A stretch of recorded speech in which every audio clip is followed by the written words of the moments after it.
Good morning, children. Welcome to social class. This is A. Manoj Kumar, working in Oxford High School, Pugunduru. We have been discussing about people and migration. What is the definition of migration? Migration means moving people from one place to another place, that is called migration. So, previous class, last session, what we discussed about Sunkesala village, Ramaya, a migrant teacher, regarding him, how he migrated to various places for the education purpose, why people are moving various places. We discussed everything.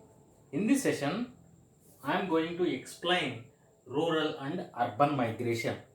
Rural area means villages. Many people are living in rural areas. Where? Rural areas.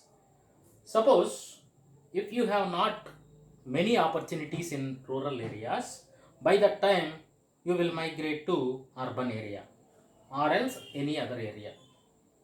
Suppose in your rural area, education is available up to intermediate. For pertaining degree, what you will do, you will migrate to another place. Such a way migration is taking place. Now, rural and urban migration. Rural means villages, urban means cities. Nowadays, many people are migrating from rural areas to urban areas. Okay, why? Common reasons. See, people migrate from rural areas mainly due to insufficient employment opportunities and inadequate income available in rural employment. What is it? These are all the common things. Suppose insufficient employment. Suppose if you stay in a village, it won't provide many employment opportunities. For everybody who are living in that village won't get the employment. So, getting the employment, they are migrating to various places. Okay, then inadequate income. Suppose you are not working in organized sector, you are working in unorganized sector.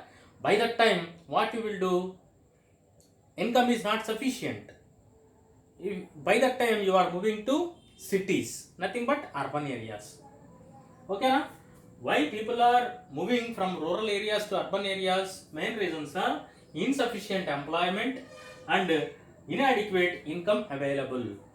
They are getting less money, so they wanted to get more money, which facilitate, which fulfill the desires of the family. Do you understand? People also migrate with the expectation of higher incomes. People always desire to get more money. Monthly they are thinking the additional amount of money, rising of salaries. They are thinking like that. Okay, na?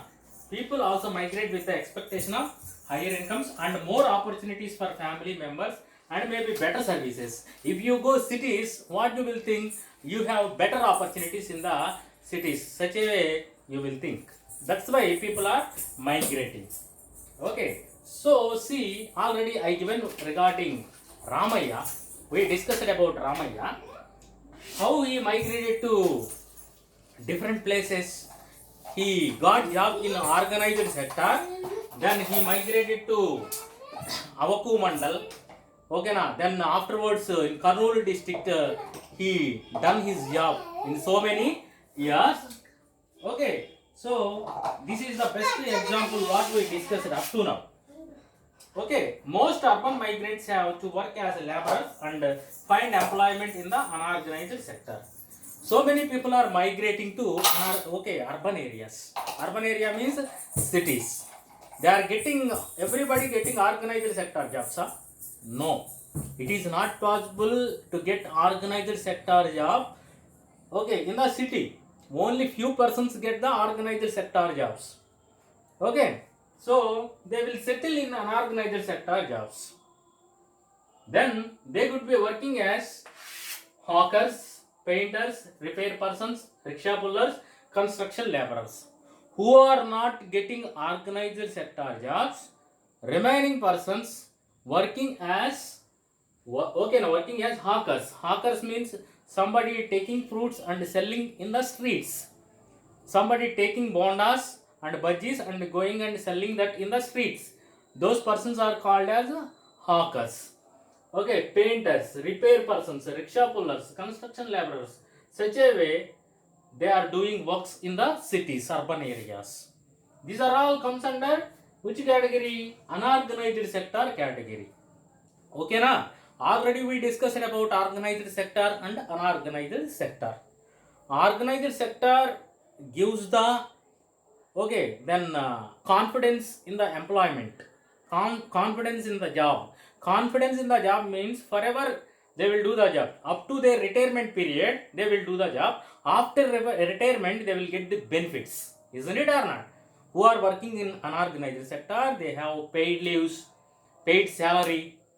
Okay, na? Everything they will get. But who are working in unorganized sector, only working time they will get the wages. That is the big difference between organized and unorganized sector. In India, 92% working in unorganized sector, then 8% people are working in organized sector. While discussing production and employment, we discussed everything, each and everything. Coming to this point, for some people from rural areas moving to cities and towns to work in a industry and other service activities. What we will think, suppose if you move to the city, then surely industries mainly located in the cities. That is the perception, view of the people. That's why they are moving cities and going and inquire the job in industry. Industries provide many jobs to people. Okay, even though in industry area pathetic conditions are existing, many poor people are going and taking up industry jobs. Okay, na? In this process, they have opportunities for education, take up new jobs and acquire new skills.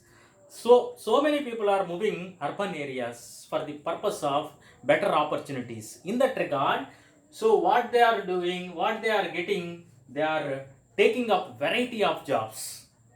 Wide variety of jobs they have, wide opportunities they have, wide education facilities they have.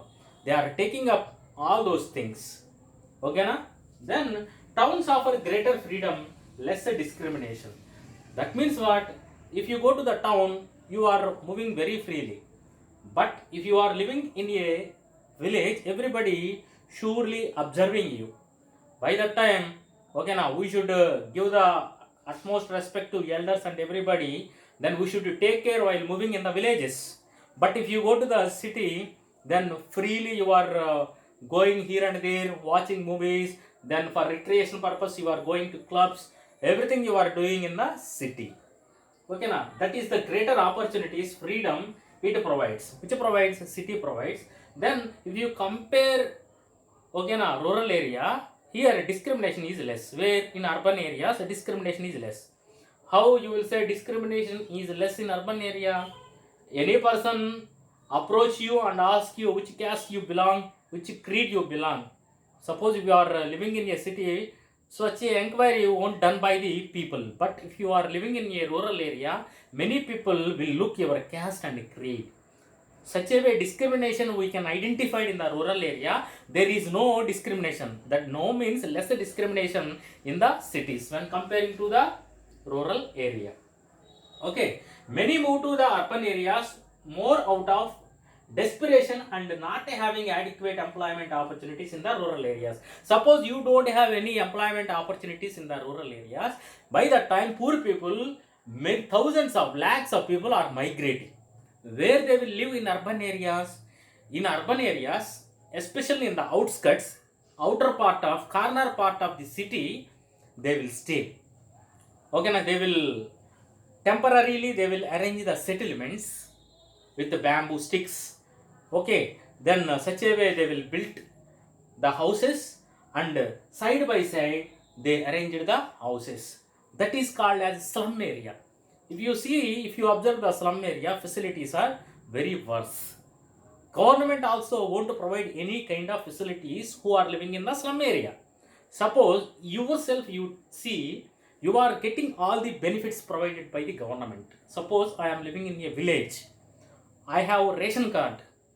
Government benefits I am taking by using this white ration card, isn't it or not? Suppose if I move to slum area, I settled in slum area, by that already that slum area demarcated for other purposes, it is not authorized colony. By that time, they won't provide any ration card to me. I won't get any kind of facilities benefited by the government. Okay, I have to purchase rice and other essential commodities by using my money, my own money, so that automatically my expenses will be increased. Such a way, these poor people who are living in slum areas, they are facing so many problems. They won't get any kind of facility from the government because that is a slum area, not authorized area. Okay, na? Such a conditions prevailed in the cities. Some people are getting better opportunities. Some people are facing lot of problems in the cities. Okay, na? Do you understand in this regard? This is about rural and urban migration. Okay, na? Do you understand? Okay, thank you.